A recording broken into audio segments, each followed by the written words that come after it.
Very pleased not to be joined here on the SB Nation NFL show by the one, the only, a man who is responsible for a lot of poor memories in my particular sports fandom, former New York Giants wide receiver, but that feels like underselling, giving everything that you do nowadays. Victor Cruz. Victor, thank you so much for taking the time to join us. No problem, man. My pleasure. Happy to be here. You and I turned our cameras on Zoom like 10 seconds ago. Did you see all the Cowboys paraphernalia in the background? Was it awkward? It was a little awkward, especially the Emmitt Smith with the hands up. I know that's when he broke the record and we're into the middle of the field and the whole thing. It's a little weird, but we're gonna float. We're just gonna roll with it. Yeah. I saw that you did one of the like kind of Instagram collaborative share things with the NFL account recently. Your long touchdown that you had against the New York Jets on Christmas Day in 2011. I hated that day. Like that was so awful. I hated everything about that. I remember that vividly. I was at my grandmother's house and the Cowboys were tight with you guys at the time for the NFC East race that you ultimately won. That really sucked. So do you want to apologize? Is I guess my first question. Unfortunately, I do not. I actually feel a strong sense of joy coming over me as we talk about it right now, to be honest. That's okay. You are one of those players that plays for a team that I don't like, that you just kind of wind up liking, right? One of those guys like, man, if Victor Cruz played anywhere else, I would have loved you even more. But I came to love you because you did something that very few people in the world have done. You hosted MTV's The Challenge. I mean, what on earth? Like Victor Cruz, your career has been all over the place in the last, I don't even know how many years at this point.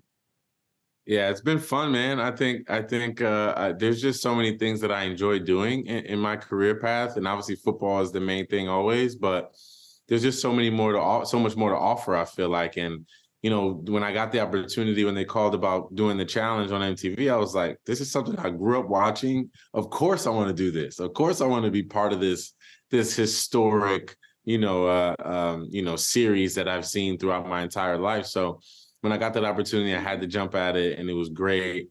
And I had a great time, and getting to know all those guys that I've obviously, grew up watching and grew up fans of. Now I speak to Johnny Bananas all the time. We have a conversation. Like, it's just hysterical. So it's just, it was definitely an opportunity and a moment that I'll never forget. That's very cool. Doesn't totally undo your Giants career in my eyes, but it goes a long way. You mentioned you have a lot of interests. Most important question I'm going to ask, what's the handicap at right now? Oh, man. So I'm 3 years into the golf game right now. So I'm an 11.1 at the moment, but we're working hard. Well, so some people get into it, and I guess by some people I should specify, like some professional athletes who retire from a certain sport or something and kind of get into it. But then there's the dudes who get like really into it. And I would put you in the latter category in a good way. Like it seems like from afar that it is an obsession of yours. You were at the Ryder Cup. We don't have to talk about the way it went for the good guys over there. But what is it about the game that, at this phase of your life interests you so much? And I imagine it's probably cool to do all these other opportunities like going to the Ryder Cup and, hanging out with Carlos Sainz or whatever the case may be.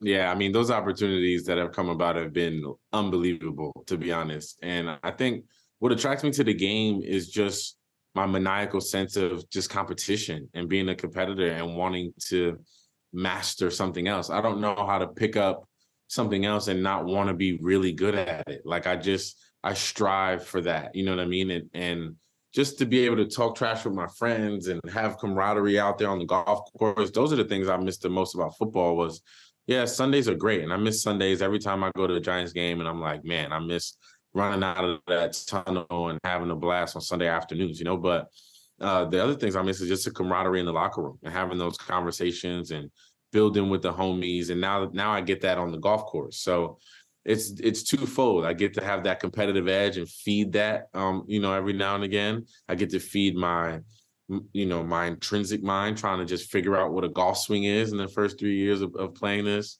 And then lastly, I get to, meet different people from all different walks of life and travel the world and play this game of golf and, and have it be part of my DNA and my post-career activities now is just a beautiful thing.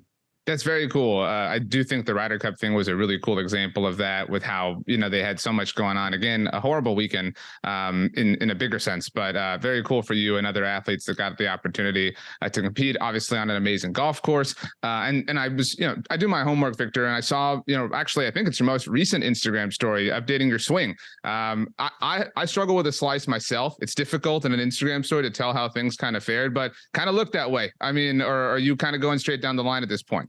That was going straight down the line, man. I was working on the driver today. It was kind of all over the place. I played around yesterday, and I don't know if it was the fact that it was 50 degrees out there or my driver was just all over the place. So I went to go straighten it out today, and I finally did that. So I was hitting them down the line pretty well. Well done.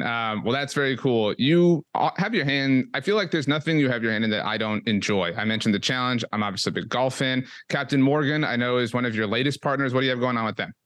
Man, I've been working with Captain Morgan for, a few years now. We just share so much synergy in the things that we love. And this time, after a few years of rocking with them, they're giving me a party. We're hanging out. We're going to be a concert. Amine's going to be performing. We're going to have special guests. And everyone's just got to go to followthecaptain.com to get all the information on that, to find out how they can be in the building and have a fantastic time with myself and my friends. So that's what we're cooking up right now as of late. And obviously go to Follow the Captain to find out more. Yeah. I mean, look, who doesn't love Captain Morgan on the golf course? Obviously, you can kind of marry all these things, or whether you're playing PGA 2K. I know, again, you're everywhere. Like, that's the most annoying thing about you, Victor, is like all these things I really like, you're around me. I don't really like the New York Giants that much, but I obviously can't not ask you about them. Our SB Nation side, Big Blue View, having a bit of a tough couple of months here with the Giants, but Wan'Dale Robinson, Jalen Hyatt, they seem like options that are very bright cornerstones that the Giants can kind of build around in the future. Do you see anything, obviously you would know better than anybody else, that reminds you of yourself, that you like distinctly about them? What are your thoughts on kind of where the Giants are at right now? Well, I like those two guys specifically. I think those are two guys that obviously bring two different things to the game, but together on the same team can provide a lot of stability in terms of what we like to do offensively and where we want Daniel Jones to grow throughout his career, these early parts of his career. So I think I'm excited to see both of those guys kind of grow within this offense and within this organization and grow within their own selves and see where they net out. But as a team, I think we just got to figure out what our identity is and who we are and who we're going to be moving forward so that we can, hang our hats on our roles and what their roles are week in and week out. And then they can start competing to win some games and being in contention. But, our defense is where we hang our hat at the moment.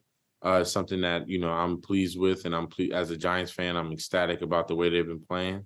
And then offensively, we got some catching up to do. I know we've had some unfortunate injuries on the offensive line, and there's been a little lack of continuity there. But in order for us to be competitive, we got to figure out how to put some points up week in and week out. Because sure, that makes sense. Yeah, and the teams that we're playing against are putting points up, and we got to be able to compete. Right. And you mentioned it, the defensive success, obviously. I mean, I mentioned the teams that you were a part of, obviously the Justin Tucks and the OC Umanuras of the world, also very high on my level of annoyance personally. So it just kind of is what it is. This is kind of, part of being a football fan, which, I've got more time on you than, you know what I'm saying? Like you have all this experience like in the NFL, but I can teach you if you want, Victor, what it's like to be a fan. And so you have to kind of hate teams. You have to hate, your division rivals. And when I was growing up, when I was in high school, early college, it was the Giants. It was those games that the Cowboys played where I just lost sleep every single night that week leading up to it. That's transitioned a little bit now. Nowadays, it's kind of Cowboys and Eagles within the NFC East. Who was the team that you kind of hated the most while you were playing? Because that was obviously, the crux of most influential time in your life. Oh man, I think it had to be the Eagles for me. Interesting. I think there was just I just never liked going there. I hated that we just went on a train to go down there. There was no like lavish plane. Like I like being on a nice first class situation with food. We just get on a measly train and go to Philly and play them. And they used to have a prison underneath their stadium. And like I just don't like anything about their colors or their fan base or like nothing. I literally like nothing about Philadelphia and the Philadelphia Eagles. And they're probably the most hated team.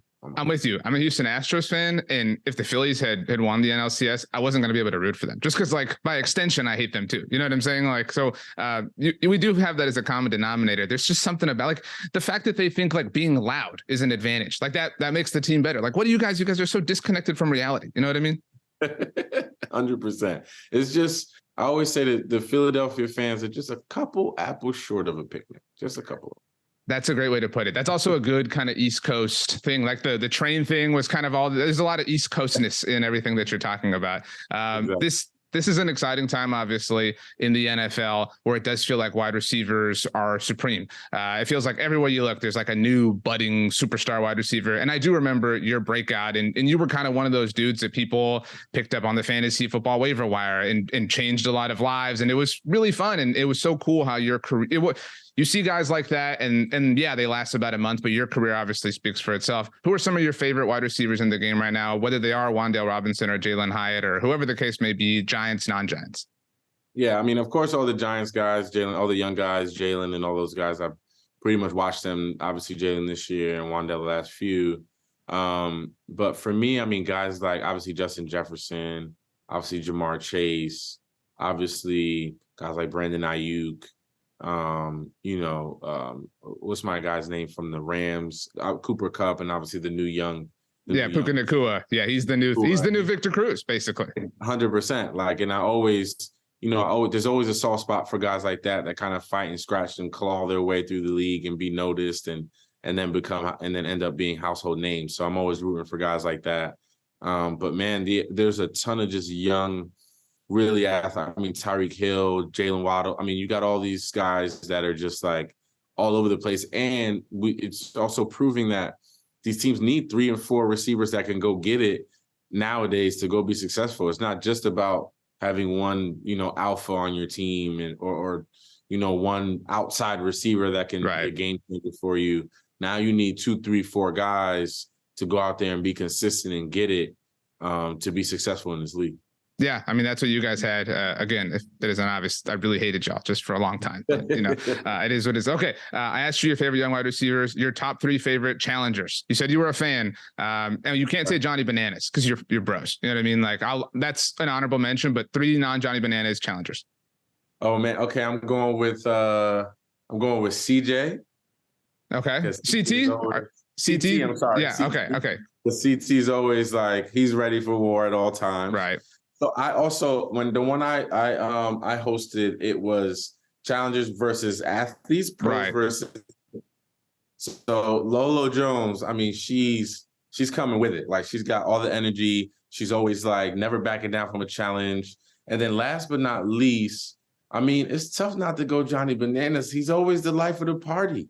And even when those guys, I remember them being in elimination rounds. And if those guys weren't in the elimination round, I'll keep it PG. Those guys were having a party on the side, okay? And they're having a good time, and they're probably trying to get me to be distracted while I'm trying to do my job. So it made it even more fun.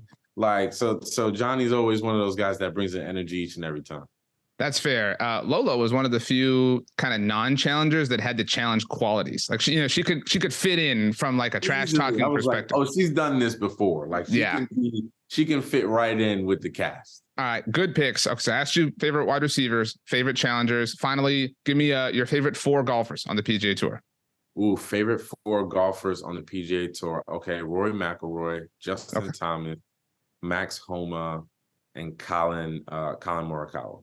Okay, so Max is pretty popular. I mean, everybody who has a Twitter account loves Max. You know what I mean? That's just kind of the way it goes. But he's just like one of the dudes. You know what I mean? And Justin Thomas, same thing. I got to bump into him and have a brief convo with him at the Ryder Cup.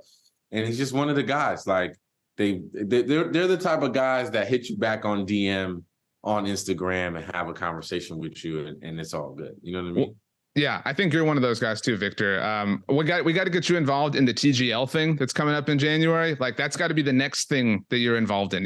I don't know when you sleep. I don't know how your handicap is getting better. I don't know when you find time to just chill or watch movies. You're the hardest working person, and actually not even in America, on the earth. Victor Cruz, thank you for joining us on behalf of Captain Morgan. I wish you health, wealth, and happiness, but from a sports fandom perspective, like with the Giants, just eternal sadness, if I'm being straight up with you. It's all about balance, man. Thanks for having me. I appreciate it.